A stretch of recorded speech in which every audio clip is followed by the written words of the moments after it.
Azul. Bueno, solamente para una fotito para mostrarles la institución en la cual yo trabajo. Siempre revalorando nuestra parte histórica, ¿no? Nuestro máximo representante de la maravilla del mundo, como es el síndrome de HELP. Y nuestro objetivo, ¿no? Como médicos, sobre todo en la parte obstétrica, va a ser brindar una buena atención, un buen control prenatal para poder detectar cualquier enfermedad o cualquier patología propia de la gestación que pueda complicar esta y que pueda condicionar complicaciones tanto maternas como fetales, ¿no? Nuestro objetivo es detectarlas a tiempo para disminuir la morbimortalidad materno-fetal en nuestras pacientes, ¿no?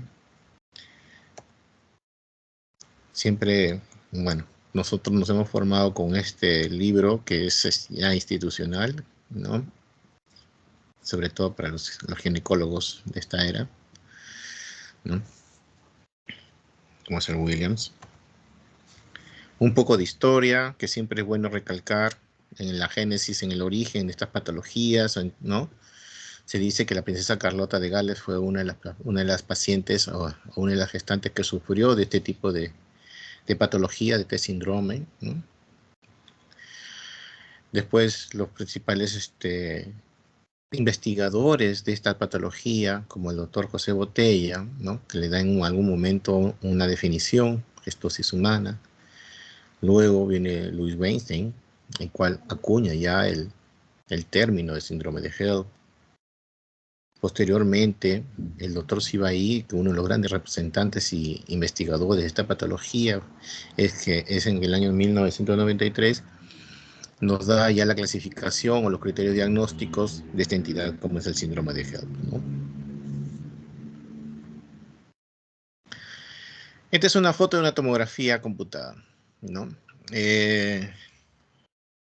Si ustedes ven, se ve en este corte coronal el hígado y se ve en una imagen representada por un asterisco, de unas flechitas, de un gran hematoma subcapsular hepático, ¿no?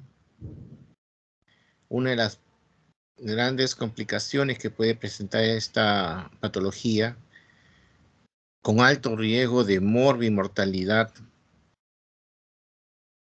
o de mortalidad casi en un 95% cuando este hematoma subcapsular se rompe. Es prácticamente un desastre obstétrico. El paciente generalmente se muere. Entonces nosotros tenemos que estar atentos para diagnosticar, para detectar, diagnosticar, manejar de manera adecuada y oportuna esta entidad que generalmente surge de una complicación, ¿no? O asociada a la enfermedad hipertensiva del embarazo, ¿no? Como es la preeclampsia severa, eclampsia, ¿no?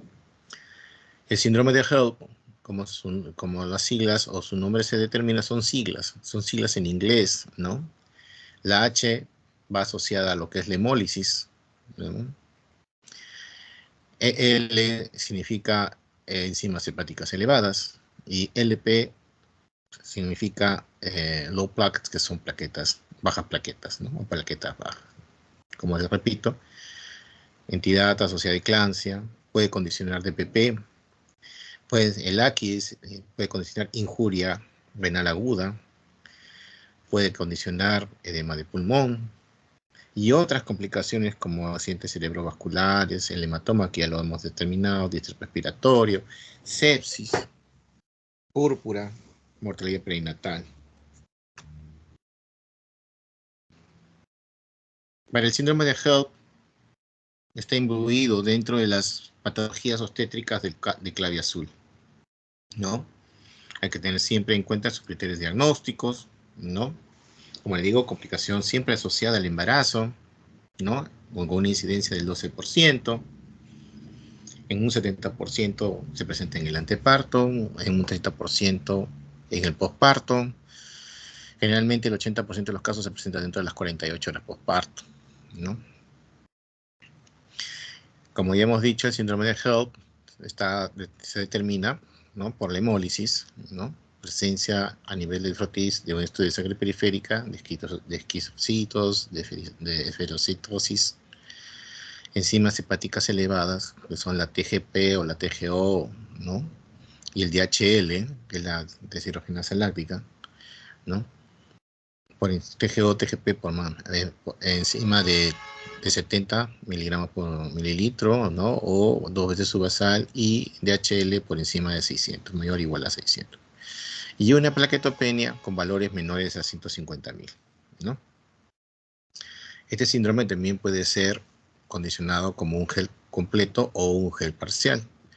Si es un gel completo, pues determinará pues, la presencia de las tres entidades, ¿no? Hemólisis, plaquetopenia, enzimas elevadas, ¿no? Hepáticas elevadas. Y si fuera parcial o incompleto, cuando es la presencia solo de una o dos de estas entidades, ¿no? De las tres, ¿no?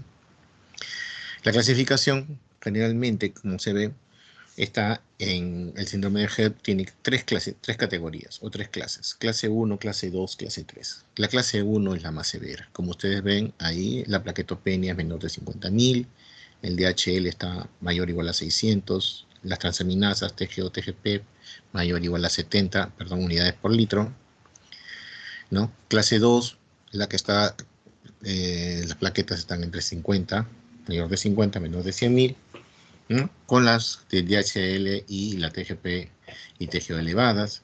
Y la clase 3, ¿no? Es donde las plaquetas están entre 100.000 y mayores de 100.000, menores de 150.000, donde el TGO, TGP están elevados, ¿no?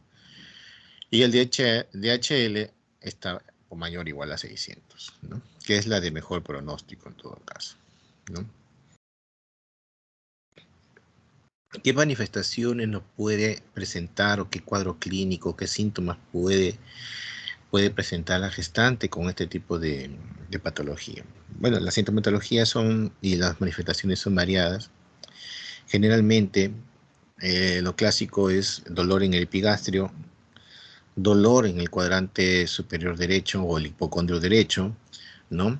Por distensión y por congestión hepática, ¿no? Lo que hace que se aumente la tensión en la cápsula de Gleason y eso se refleje en el dolor hepático, o también si hay signos de sangrado, la irritación sobre el diafragma de la sangre que se vierte producto de la ruptura, ¿no? Hay síntomas inespecíficos, ¿no?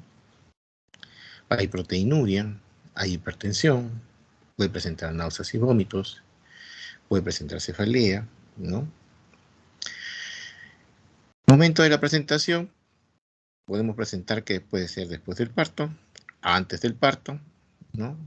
Después de la semana 27 o entre las 21 y 26 semanas. Siendo más frecuente, ¿no? Después de las 27 semanas, con un 86%, ¿no? Después del parto, 31%, ¿no? Y antes del parto, 69%. ¿no? Pero como toda entidad, acuérdese que el síndrome de HELLP es una manifestación o es un cuadro clínico de síntomas y signos. Entonces hay que hacer diagnóstico diferencial con otras entidades, ya sea una púrpura gestación, una púrpura trombocitopénica, una trombocitopenia gestacional, un hígado graso del embarazo, un síndrome urémico hemolítico, que pueden ser los factores o los diagnósticos diferenciales de esta entidad. Manejo y tratamiento del síndrome de HELLP. Se han tomado diferentes esquemas, ¿no? Generalmente, actualmente se usa el de la Universidad de Mississippi, que básicamente consta de 12 pasos, ¿no? Diagnóstico precoz, ¿no? Sospecha de HELLP, ¿no? Realizar las pruebas de laboratorio, ¿no? TGO, TGP, hemograma, perfil de coagulación, perfil hepático, ¿no? Bilirrubinas totales, fraccionadas, urea, creatinina, DHL, son los exámenes que nosotros debemos de pedir, ¿no? Ante la presunción de un cuadro de un síndrome de HELLP, ¿no? Hay que valorar pues, la condición materna, cómo está llegando, ¿no? evaluar la condición fetal, ya sea con un trazado, una ecografía, ¿no? Un Doppler, ¿no? Dependiendo del momento del embarazo, un perfil biofísico ecográfico, ¿no? Evaluar cómo está la placenta. Acuérdense que una de las complicaciones también del síndrome de HELLP, ¿no? Es el desprendimiento prematuro de la placenta también, asociado a este comportamiento, ¿no? Monitoreo de la presión arterial. Acuérdense que es una complicación asociada a preeclampsia severa y eclampsia, ¿no? Y por lo tanto tenemos que tener o guardar esos parámetros, ¿no? También asociado a esto, tenemos que ver también el manejo de la prevención de las convulsiones, ¿no? Lo cual para ello usamos un producto que se llama sulfato de magnesio, el cual evita o previene de las convulsiones, o también podemos usarlo para tratar las convulsiones en caso de estas se presenten, ¿no? Para prevenir o tratar la convulsión. Generalmente es un producto que se utiliza por vía endovenosa, ¿no? Y se puede utilizar de dosis de ataque, ¿no? Y después como dosis de mantenimiento, ¿no? Después poner una buena vía para mantener un buen flujo de fluidos y electrolitos, ¿no? En caso que necesitemos transfusiones sanguíneas o hemoterapia, ¿no? Podemos utilizar también transfundir plaquetas, ¿no? Si tenemos plaquetas menores de 100.000, en estos casos se dice que puede utilizarse dexametasona, 12 miligramos endovenoso cada 12 horas, ¿no? Y luego 100 miligramos cada 12 horas en dos dosis posteriores al parto. Esto a veces es controversial. Hay escuelas que lo manejan, hay escuelas que no. Usamos corticoides sí en gestaciones menores de 34 semanas donde donde todavía no hay una maduración pulmonar. Entonces, para esos casos la dexametasona lo usaríamos no como tratamiento, sino como para el manejo de la maduración pulmonar del producto. Si en caso necesita terminar la gestación, tenga las mejores condiciones para adaptarse al medio externo y sobre todo que no tenga problemas de ventilación, ¿no es cierto? Definir también la vía de culminación del parto. Si tiene más de 34 semanas, acuérdense, ya completó maduración pulmonar, se evalúa si tiene condiciones para un parto vaginal o si no las tiene, terminar en una cesárea, ¿no? También después hay que tener cuidados, ¿no? Los cuidados prenatales, ¿no?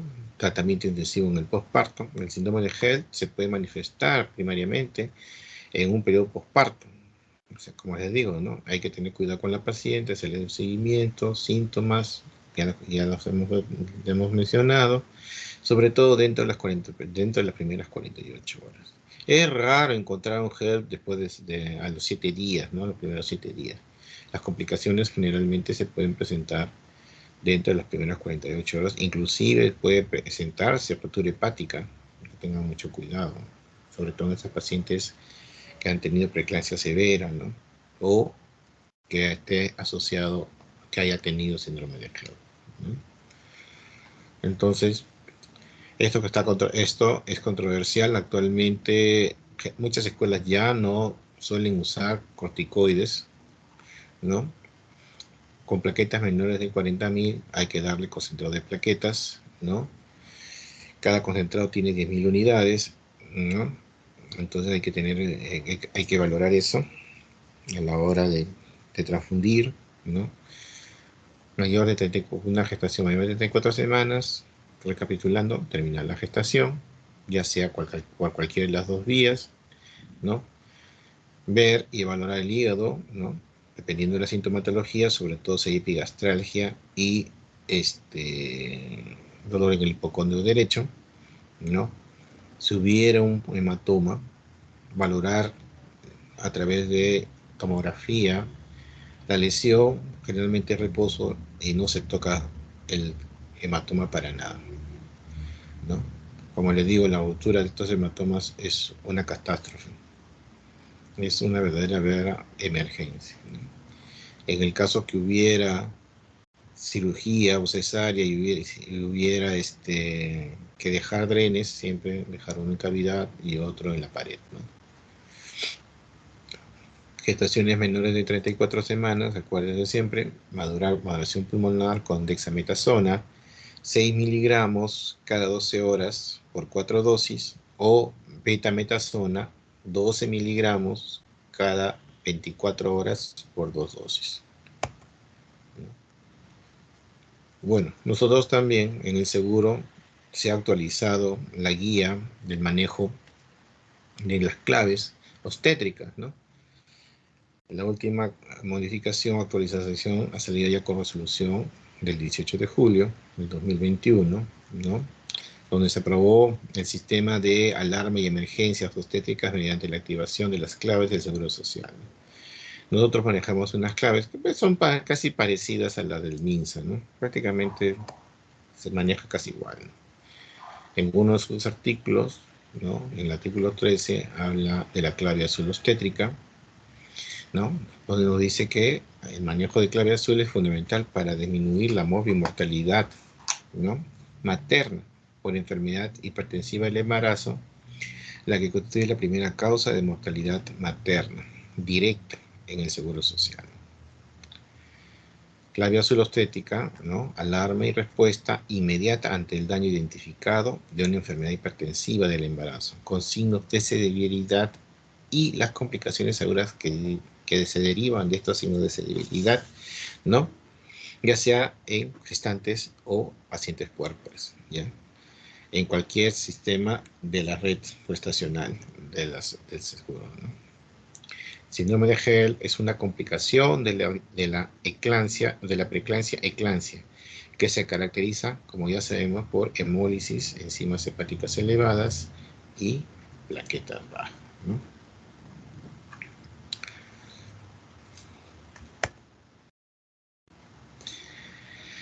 ¿Cuáles son los criterios para activar clave azul? Como ya sabemos, dentro de las claves obstétricas son preeclampsia, eclampsia, ¿no? Síndrome de Hell y ruptura hepática. Entonces, los criterios de gravedad y o afectación de órgano blanco es importante, ¿no? Valorar en la preeclampsia. Se describen los criterios de clasificación, ¿no? Ya sabemos la presión arterial mayor de 160/110, plaquetas, ¿no? Menores de 100.000, ¿no? Elevación de las enzimas hepáticas, ¿no? Evaluar la función renal, acuérdense, ¿no? Creatinina mayor de 1.1. Vemos evaluar la función pulmonar para descartar que no haya edema, ¿no? Y la función neurológica, ¿no? A través de los reflejos osteotendinosos, ¿no? Hiperreflexia, ¿no? La afectación visual, ¿no? Visión borrosa, escotoma, diplopía, fotofobia, acúfenos, ¿no? Que nos pueden detectar o nos pueden ya avisar sobre esta alteración. Cuando nosotros hablamos de clave azul, este está constituido por un equipo, ¿no? Un equipo de trabajo capacitado, ¿no? Para la realización y la atención de manera adecuada de la paciente que entra, ¿no? O se clasifica como clave azul. Este equipo consta de un coordinador, ¿no? Consta de un asistente 1, de un asistente 2 y un circulante. Cada uno de ellos, previamente capacitados, debe de cumplir una función específica dentro de lo que es la clave azul. ¿Ok? ¿Cuáles son las competencias del coordinador? Sus funciones: 1, obviamente organizar el equipo, verificar continuamente las funciones de los asistentes, ¿no? Y del circulante. Definir la conducta a seguir, ¿no? Según la evolución clínica de la gestante, ¿no? La paciente gestante. Evaluar su estado, ¿no? De la paciente, ¿no? Con la información de los signos vitales cada 15 minutos. Valorar los criterios de severidad, ¿no? Valorar el bienestar fetal y tomar la decisión de traslado, ¿no? A otro centro de mayor complejidad o de asumir el caso a la capacidad resolutiva del establecimiento de salud. Él es el que ordena y comanda qué medicamentos se debe de usar, ¿no? La colocación o la instalación de fluidos y brindar la información pertinente a la familia, ¿no? O al acompañante con el cual ha venido la gestante, ¿no? Él también debe de valorar los signos de toxicidad de los medicamentos que se le administran a la gestante, ¿no? En claro eso. El asistente 1, como le digo, también es otro profesional que ya está capacitado también para este tipo de clave azul y que dentro de sus funciones es explicar brevemente si la paciente está despierta, ¿no? Sobre el procedimiento, sobre los tipos de tratamiento y procedimientos a seguir, ¿no? Si obviamente si la paciente está en un estatus convulsivo, se le revisan las medidas de protección, ¿no? Lo primero que hay que hacer es evitar de que no se muerda, ¿no? Proteger la zona bucal y permeabilizar una vía aérea, ¿no? Para que la paciente no se asfixie, ¿no? Permeabilizar la vía aérea con elevación del mentón, ¿no? Hay que hipertender la cabecita, ¿no? Y elevar, ¿no? El mentón hacia arriba, ¿no? Suministrar oxígeno o suplementos si necesita, ¿no? A una concentración del 93%, reevaluar el estado de conciencia de la paciente, ¿no? Y la administración de medicamentos, ¿no? Colaborar con el coordinador del equipo en la realización de procedimientos, cubrir a la paciente para evitar hipotermia, ¿no? Verificar que la paciente esté en una posición con desviación uterina hacia la izquierda, ¿no? En este caso, se pone en posición del cúbito lateral izquierdo, como está en la foto, ¿no? Eso también hace de que en esta posición haya un mejor retorno sanguíneo y un mejor aporte de sangre y oxígeno hacia el útero, hacia el bebé, ¿no? Y registrar en la historia clínica todos los eventos de manera periódica. El segundo asistente también es otro profesional que debe de estar capacitado, ¿no? Es el encargado de abrir el kit de clave azul, ¿no? Tomar la presión arterial, o sea, las funciones vitales, ¿no? Presión arterial, frecuencia cardíaca, frecuencia respiratoria, temperatura, ver la saturación de la paciente. Y si amerita también, pues obviamente la valoración de la violencia. Garantizar accesos venosos adecuados, ¿no? Con catéteres número 16 o número 18, hay que asegurar una buena vía en una buena vena grande, ¿no? Para que estas nos permitan dar un buen aporte y, sobre todo, no colapsen, ¿no? Y el circulante, obviamente, es el personal de salud que se encarga, pues, de acercarse, de ver, pues, que también esté capacitado, ¿no? Marcar los tubos de muestras sanguíneas, ¿no? Garantizar, pues, de que éstas lleguen al laboratorio, garantizar que los profesionales, cumplan, por ejemplo, los exámenes se hagan en la cama, por ejemplo, que venga el radiólogo, ¿no? Para que tome, por ejemplo, la placa con ecografía, ¿no? O al ginecólogo, ¿no? Asistir al coordinador del equipo en los procedimientos, ¿no? Establecer un contacto con la familia, ¿no? Para también mantenerlos informados, ¿no? Activar la red para realizar la transferencia si en caso requiera esta paciente ser transferida a un centro de mayor complejidad, ¿no? Entonces, acuérdense siempre, ¿no? Mantener una saturación del 90%, una buena oxigenación, una saturación al 90%. Dentro del manejo de estatus de clave azul asociado, por ejemplo, a un proceso hipertensivo, preeclampsia y eclampsia, el antihipertensivo que no se debe de usar o que no está contemplado porque no es de acción rápida es la metildopa, ¿no? En estos casos no se usa metildopa, ¿no? ¿Qué medicamentos podemos usar durante la clave azul, ¿no? Ya sabemos que podemos usar el sulfato de magnesio como anticonvulsivante o para prevenir las convulsiones.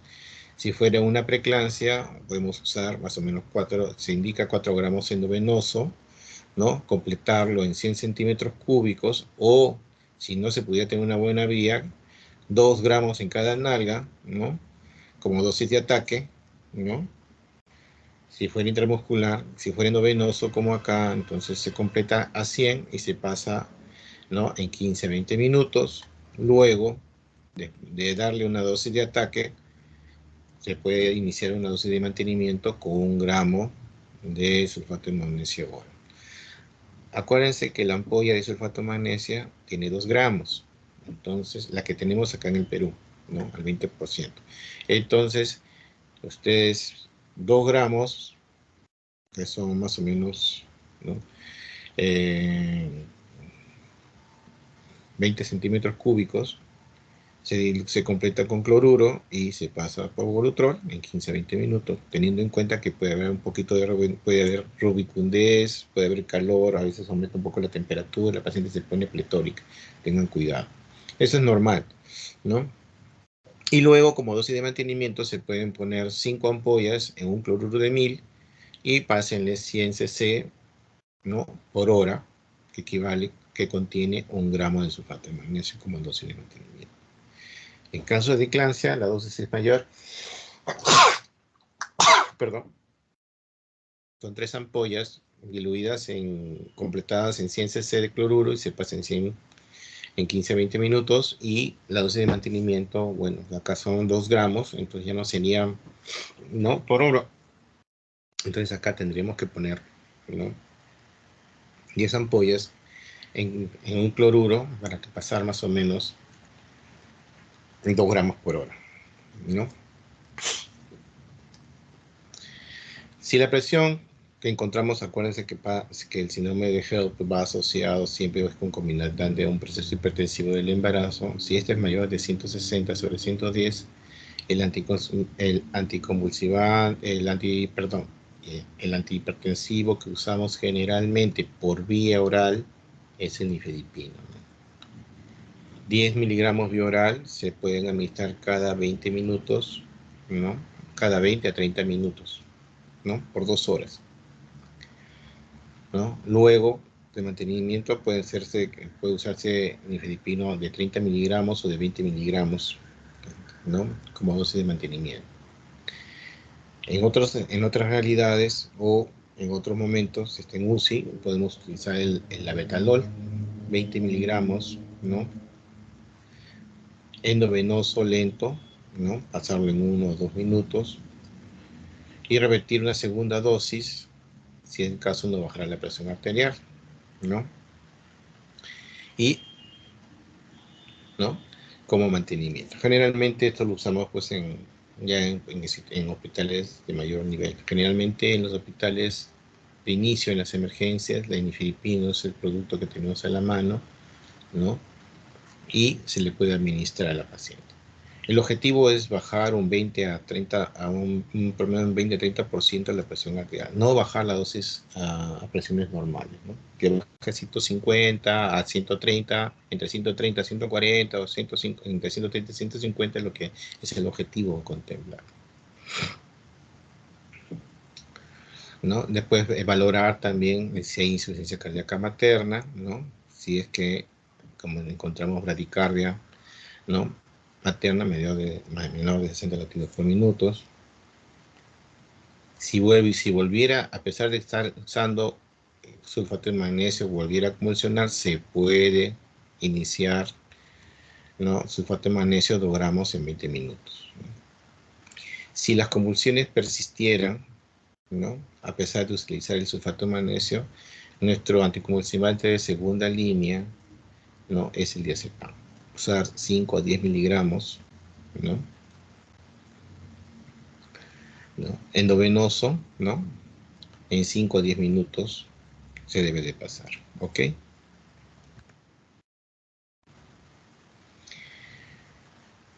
Compensar a la paciente, o si es que ha hecho un estado convulsivo de eclampsia o si es una preeclampsia severa, si es una preeclampsia severa y nos da tiempo, debemos, o en un síndrome de HELP, perdón, debiéramos utilizar corticoides si está entre las 24 a 33 semanas, ¿no? 6 días con dexametasona, como ya hemos dicho, 6 miligramos cada 12 horas por 4 dosis, ¿no? O betametasona 12 miligramos cada 24 horas en 2 dosis, ¿no? Dentro de las consideraciones generales, tenemos que determinar que hay que realizar, ver cómo va nuestro sulfato de magnesio. Cuando nosotros utilizamos sulfato de magnesio para manejo de las convulsiones, tenemos que tener mucho cuidado, ¿no? Sobre todo en su dosificación y en las manifestaciones secundarias al uso de la impregnación, al uso del sulfato de magnesio, ¿no? Nos dice que podemos hacer una impregnación, por ejemplo, si tuvimos en estos estatus, ¿no? Con signo de severidad, 20 mililitros de sulfato de magnesio al 20%, ¿no? Que son 4 gramos, cada ampolla trae 2, ¿no? Y completarlo, como ya les hemos dicho, a 80, con 80 cc de solución de cloruro y pasarlo pues en 15 a 20 minutos, ¿no? En eclampsia, la dosis sube, 30 mililitros, son 6 gramos, completarlo con 70 de solución isotónica, ¿no? Cada ampolla es de 10 cc, ¿no? Y pasarlo igual de 15 a 20 minutos, ¿no? Ya hemos visto que el mantenimiento es de 1 gramo por hora, ¿no? En preeclampsia y en eclampsia es 2 gramos por hora, ¿no? Para recordar, ¿no? Los criterios de CIBAI, ¿no? De CIBAI, ¿no? Sobre la categoría del síndrome de HELP que hemos visto, tipo 1, tipo 2, tipo 3, ¿no? Para el manejo de este tipo de patología, ¿no? Dentro del manejo del síndrome de HELP hay que tener en cuenta las acciones a realizar, ¿no? Hay que identificar al paciente, ¿no? Con los signos y síntomas sugestivos del síndrome de HELP, ¿no? Administrar sulfato de magnesio, ¿no? La transfusión de plaquetas se realiza de acuerdo al cuadro clínico de la paciente y deberá ser manejada de acuerdo a los criterios establecidos, ¿no? Tanto la identificación como la administración del magnesio se puede hacer en cualquiera de los niveles, pero ya la transfusión de plaquetas debe de ser, si necesitara, debe ser transferido, ¿no? A un hospital de mayor complejidad donde cuenten con los derivados pertinentes para su colocación, su tratamiento con plaquetas, ¿no? En noviembre del 2021, ¿no? Como ya sabemos, sale la guía práctica para la prevención y manejo de la enfermedad hipertensiva del embarazo en la institución de salud, ¿no? Es una guía que nos explica, ¿no? De práctica clínica todo lo que ya hemos visto, ¿no? Y que es el parámetro que nosotros tenemos de manejo en nuestra institución, ¿no? Igual, ¿no? La guía de práctica clínica, ¿no? Que nos implica, pues, los antecedentes, la enfermedad, qué antecedentes debemos de tener en cuenta en pacientes que puedan llevar a una preeclampsia, eclampsia y que puedan llevar a desarrollar un síndrome de HELP, ¿no? Antecedente de hipertensión en el embarazo anterior, enfermedad renal crónica de la paciente, enfermedad autoinmune como el lupus, ¿no? Síndrome antifosfolipídico, ¿no? Diabetes tipo 1, tipo 2, hipertensión crónica, ¿no? Son factores que nosotros tenemos que tener, ¿no? Personales, familiares, ¿no? De la paciente, ¿no? También, si es un primer embarazo, en pacientes mayores de 40 años, un intervalo intergenésico mayor de 10, un índice de masa corporal mayor de 30, ¿no? Antecedentes de preeclampsia en la familia, ¿no?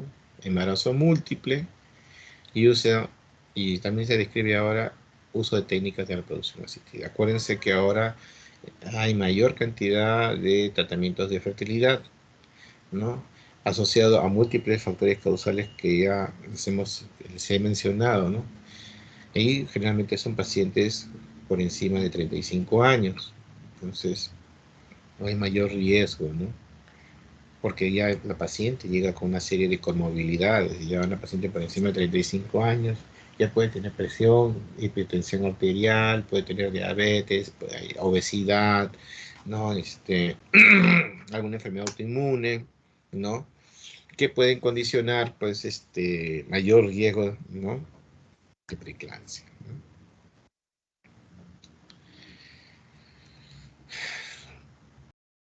Como ya hemos visto anteriormente, el manejo, como siempre, sulfato de magnesio, ¿no?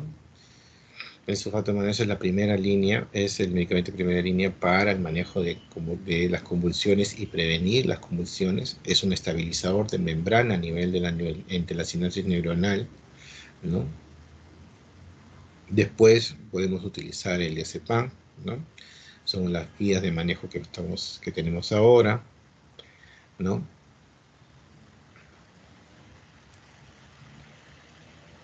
Siempre que manejamos el sulfato de magnesio hay que tener en cuenta los signos de intoxicación, ¿no? ¿Cómo valoramos los signos de intoxicación en una paciente que estamos usando sulfato de magnesio, ¿no? Cuando los reflejos tendinosos son abolidos, hay arreflexia, ¿no? O hiporreflexia, ¿no? Cuando la frecuencia respiratoria es menor de 12, ¿no? Y también cuando los valores de diuresis disminuyen, ¿no? Nosotros manejamos estos tres parámetros, ¿no? Reflejos osteotendinosos, frecuencia respiratoria y diuresis. Son los tres parámetros que nosotros tenemos que evaluar para no incurrir en un exceso, ¿no? Y llevar a una intoxicación por sulfato de magnesio que puede condicionar también paro respiratorio y el paciente puede morir por eso. Hay que tener mucho cuidado, ¿no? Entonces acá tenemos algunos parámetros que hay que tener en cuenta, ¿no? Tomar en cuenta que la pérdida del reflejo o la abolición del reflejo rotuliano patelar suele aparecer con concentraciones plasmáticas de sulfato de magnesio entre 3.5 y 5 milimoles por litro, ¿no? La pérdida de la disminución de la frecuencia respiratoria que nos lleva a una parálisis respiratoria, ¿no? O un paro respiratorio, puede ser, nos indicaría que estaríamos ante la presencia de una concentración de 6 a 7 milimoles por litro, ¿no? Y cuando hay alteraciones de la frecuencia cardíaca o bradicardia, estaríamos frente a concentraciones por encima mayores a 7.5 milimoles por litro, ¿no? Entonces hay que tener muy en cuenta eso. Cuando nosotros usamos tratamiento de sulfato de magnesio, sobre todo de mantenimiento, 1 gramo por hora, 2 gramos por hora, tenemos que estar atentos a que estos signos no desaparezcan, porque si no estamos yendo a una intoxicación por sulfato de magnesio y esto puede condicionar sobre todo una parálisis respiratoria y la paciente se puede morir, ¿ya? Repetimos, ¿no? Según las escuelas, ¿no? Según seguro, en su guía práctica clínica, ellos no recomiendan dar corticoides para el manejo del síndrome de Hell, porque acuérdense que puede producir puede potenciar el efecto inflamatorio, ¿no? Esa es una de las tesis que se propugna, ¿no? Como tratamiento para el síndrome de Hell. Pero, como les digo, para maduración pulmonar, sí, ¿no? El Instituto Materno Perinatal también tiene su guía, ¿no? De preeclampsia, eclampsia y sus complicaciones, ¿no? Que más o menos está orientada con la guía del Seguro Social, ¿no? En las gestantes con síndrome de Hell, el uso de esteroides en comparación con la no utilización actúa favorablemente en la evolución de la enfermedad. Pero en las recomendaciones que tenemos, ¿no? Del panel de expertos dice no usar esteroides en gestantes con síndrome de Hell. Esta es una recomendación condicional basada en la evidencia de muy baja calidad. La guía del seguro es la más actualizada, pues es 2021, ¿no? Pero ellos también definen que debería usarse sulfato de magnesio de diazepam en gestantes con eclampsia, pero no dar corticoides en el síndrome de Hell, ¿no? Esta es la del 2018, ¿no? Una clasificación única, ¿no? Sobre el trastorno hipertensivo del embarazo, ¿no? Que también nos brindan 2 factores, los riesgos que ya conocemos, ¿no? Primer embarazo, edad menor de 18 años, mayor de 40, intervalo interfinésico mayor de 10 años, índice de masa corporal de 35, embarazo múltiple, antecedente familiar de preeclampsia, factores de alto riesgo, trastorno hipertensivo en el embarazo anterior, enfermedad renal crónica, enfermedad autoinmune tipo lupus u síndrome antifosfolípido, son factores de riesgo igual que la diabetes y la hipertensión crónica. Ellos también manifiestan lo mismo, ¿no? Presión sistólica mayor de 60-110, ¿no? Evidencia de daño, hay que evaluar el daño renal con la creatinina, si este es mayor a 1.1. Evidencia de daño neurológico, se manifiesta como la cefalea, las alteraciones visuales, las alteraciones auditivas, la hiperreflexia, ¿no? Aumento de los reflejos rotulianos, patelar, ¿no? Evidencia de alteraciones hematológicas, plaquetopenia menor de 100.000, evidencia de daño hepático a través de las enzimas hepáticas, ¿no? Estas mayores de 70 unidades por litro, dolor en hipocondrio derecho o epigastralgia, ¿no? Los cuales no responden a medicación y el edema pulmonar.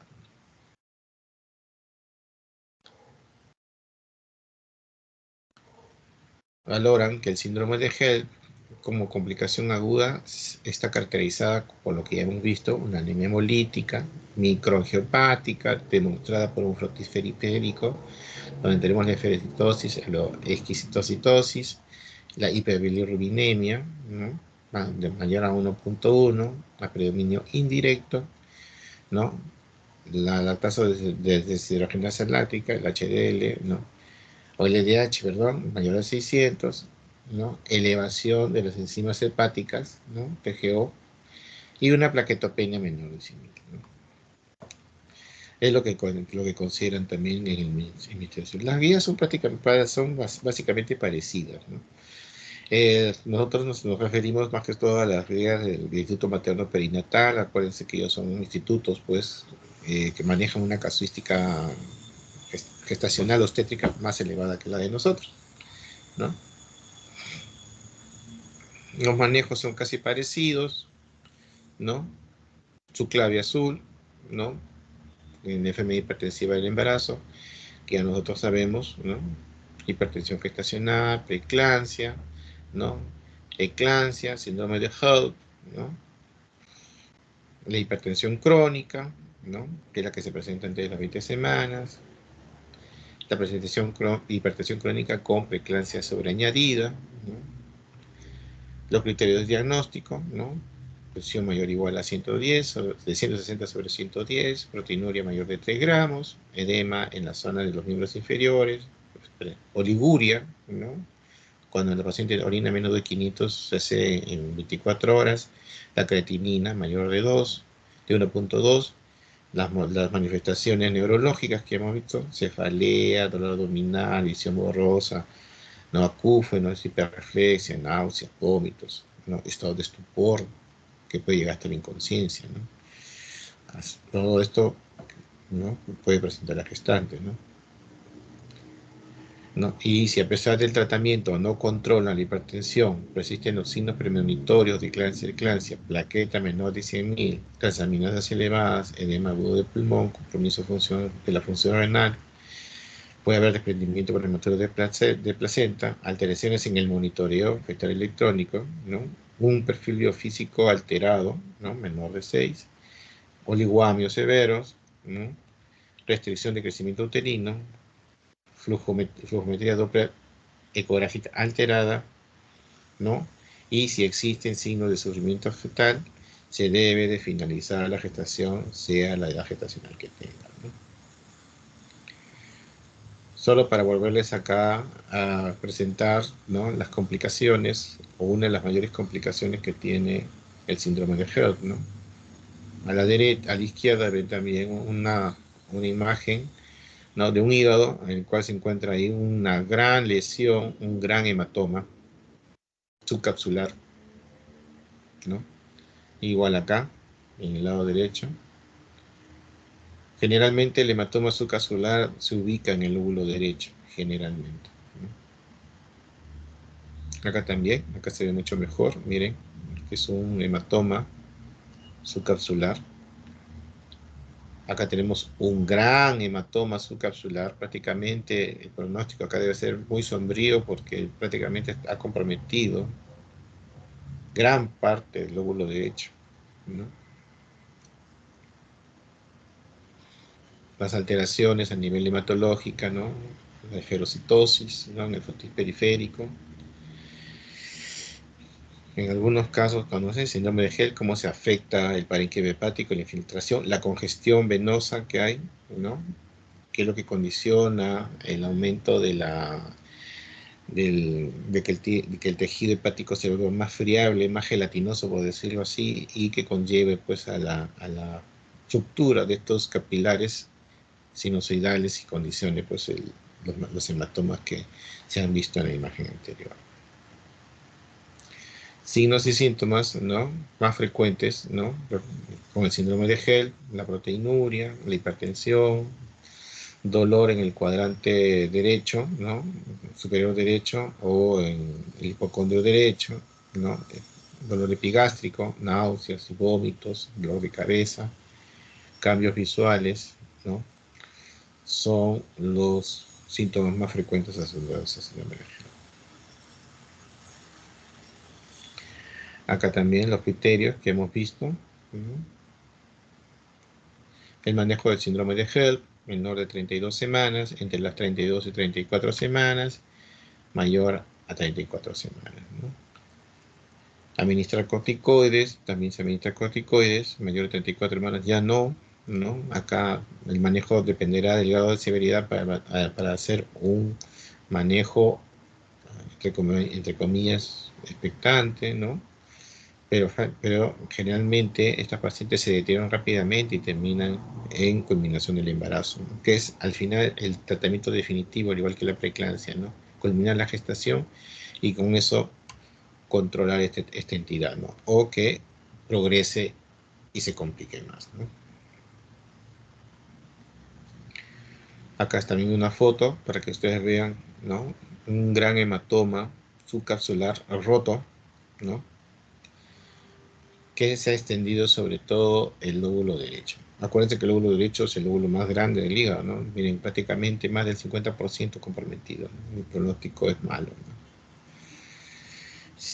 Si confirmamos hay sospecha, ¿no?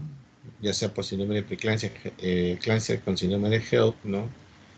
Hay que confirmar el diagnóstico, ya sea con ecografía o con tomografía o resonancia magnética. En este caso hay que hacer manejo médico, ¿no? Usar hemoderivados, ¿no? Plaquetas, plasma, ¿no? Mejorar las plaquetas si son menores de 50.000, ¿no?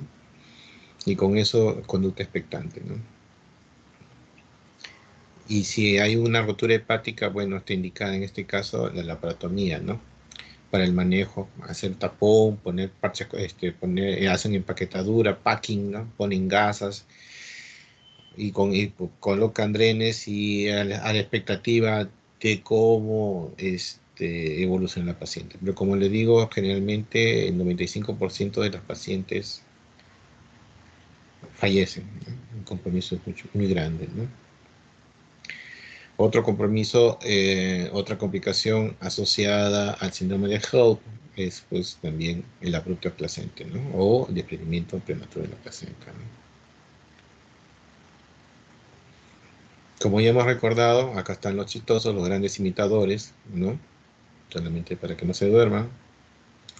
Ya hemos visto que el síndrome de HELP puede tener también el diagnóstico diferencial, ¿no? Otras entidades que suelen imitar o tener casi las mismas sintomatología y casi las mismas alteraciones dentro del estudio, ¿no? Que se le realiza, ¿no? Entonces tenemos que siempre estar atentos ante un diagnóstico diferencial de una púrpura trombocitométrica, de una púrpura trombocitopénica, un síndrome urémico hemolítico, ¿no? Síndrome de HELP y el hígado graso del embarazo. Cada uno de ellos tiene una serie de constantes que pueden semejar o pueden arremedar un síndrome de HELP, ¿no? Entonces acá dentro de los parámetros, ¿no? Dolor abdominal, presentan en los cuatro, ¿no? Bueno, baja actividad, ¿no? Del ADAM13, que es un marcador, ¿no? La anemia, ¿no? Hemolítica, ¿no?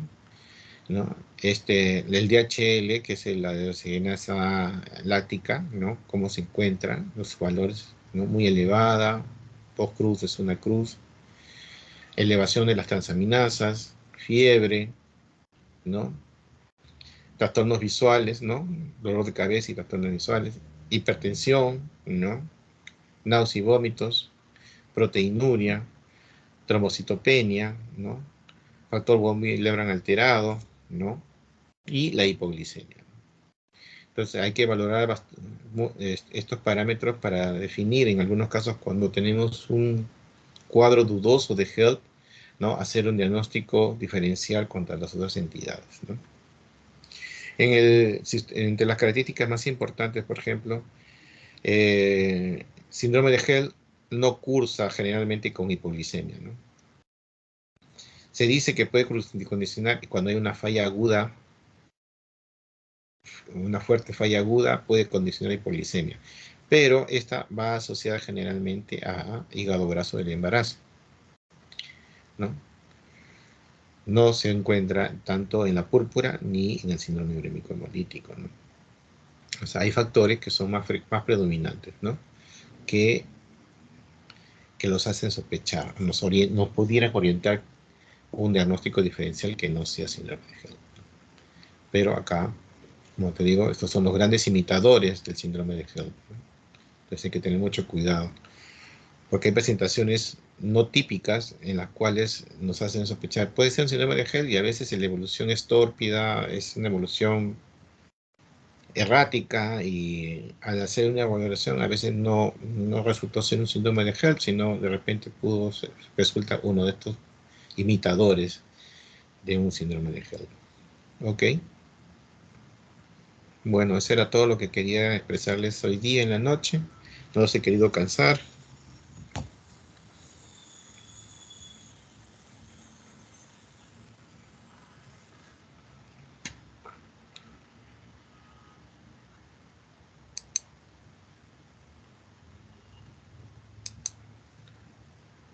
Preguntas, comentarios.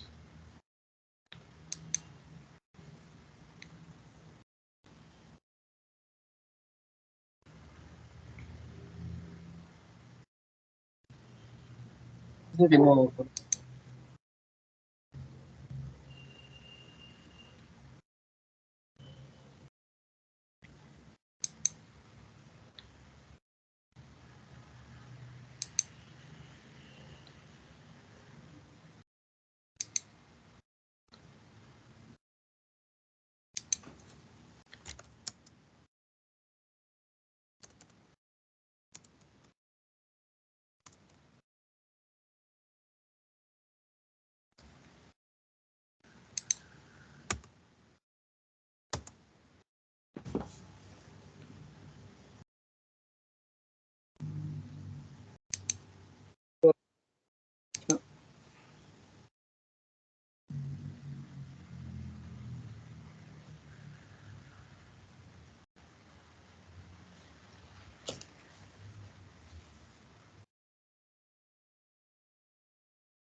¿Se han quedado dormidos, chicos? No, doctor, no. Doctor, parece que no hay preguntas.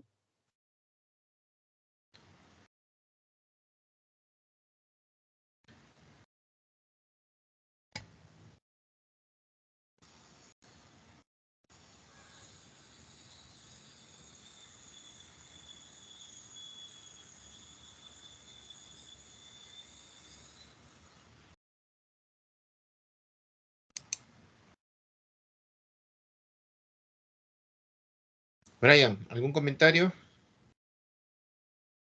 No, doctor. No. No me oye.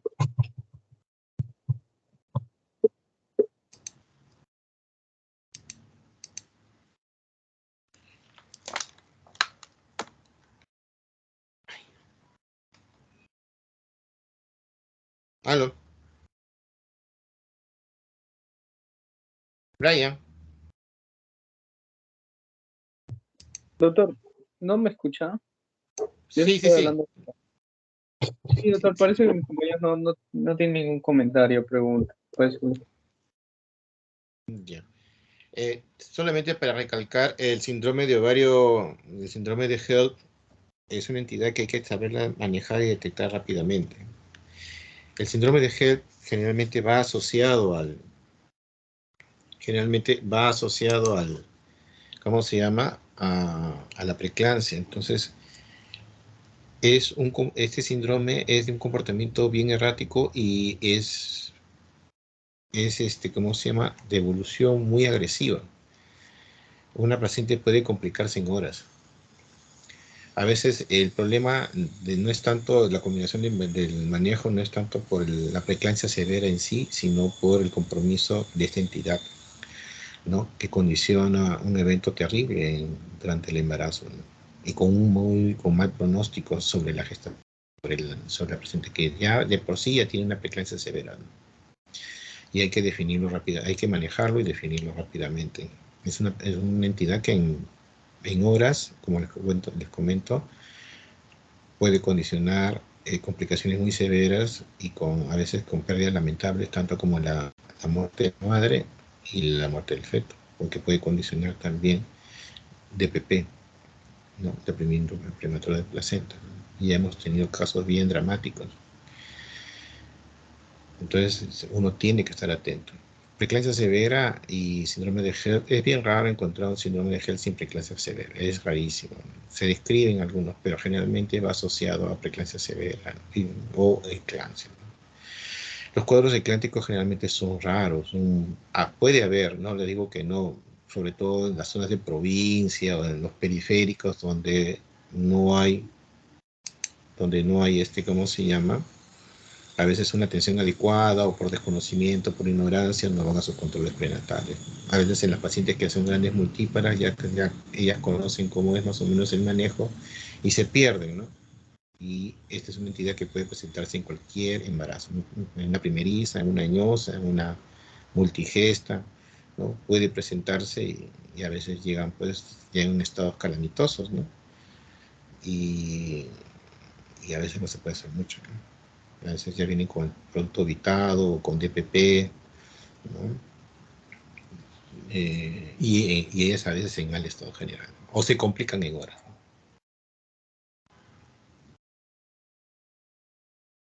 ¿Algún comentario antes de finalizar?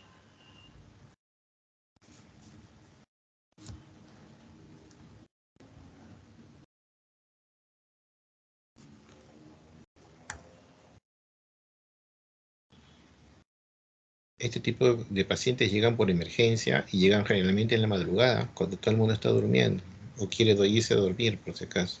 Son pacientitas que llegan justo a esa hora. Brian, ya pues. Entonces, en vista de, terminamos la clase. Muchas gracias. Muchas gracias, doctor. Gracias, doctor. Muchas gracias, doctor. Gracias, doctor. Ya, hasta luego. Buenas noches. Gracias, doctor.